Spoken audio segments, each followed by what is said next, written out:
Hey everybody, welcome back to another fun and exciting geometry class. Today we are going to go off on a tangent. All right, and if you've never heard that before, what it means to go off on a tangent is, I've got it right here on the screen. Here's CambridgeDictionary.com. It says go off on a tangent, to suddenly start talking or thinking about a completely new subject.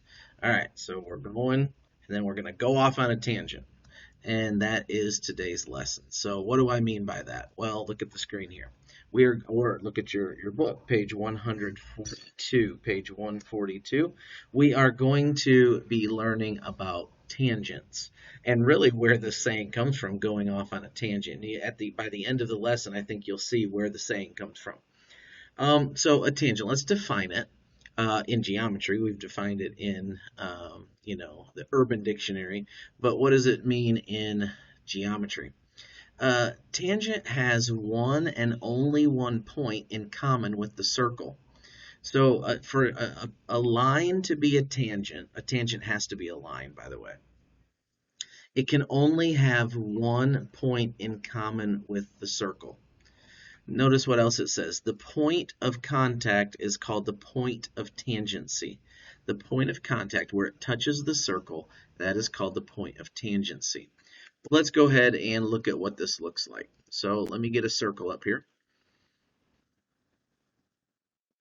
All right, and so if we have a line right there, well, that one does not satisfy the definition of the tangent. Why not?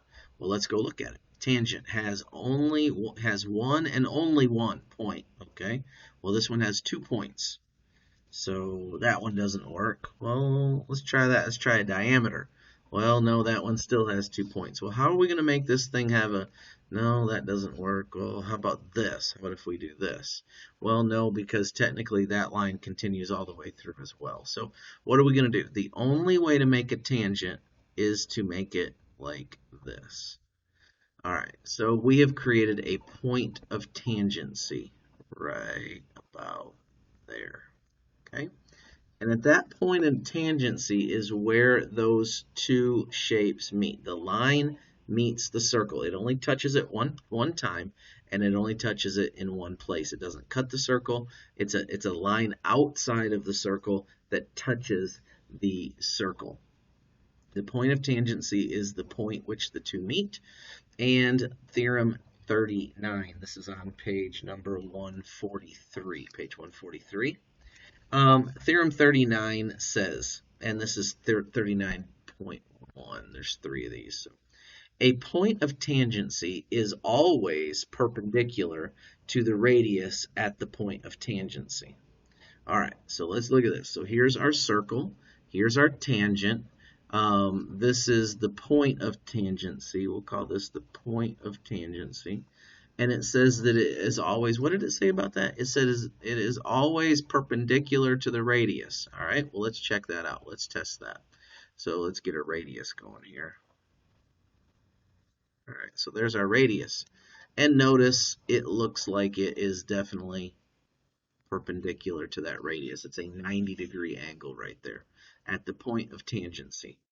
So let's read that one again now that we've kind of done it. A point of tangency is always perpendicular to the radius at the point of tangency. So here's our tangent line. Okay. Here's our point of tangency. Here's our radius. And we indeed have a perpendicular line, a right angle right there. All right, let's look down here at the next one. Corollary 39.2. Corollary 39.2 says, a perpendicular at the point of tangency always passes through the center of the circle. And so, we could go back here to this one here that we did a second ago. Erase some of this craziness. All right, so it says that it says a perpendicular at the point of tangency always passes through the center of the circle. So if we have a perpendicular, this is kind of like almost saying the converse of the last one.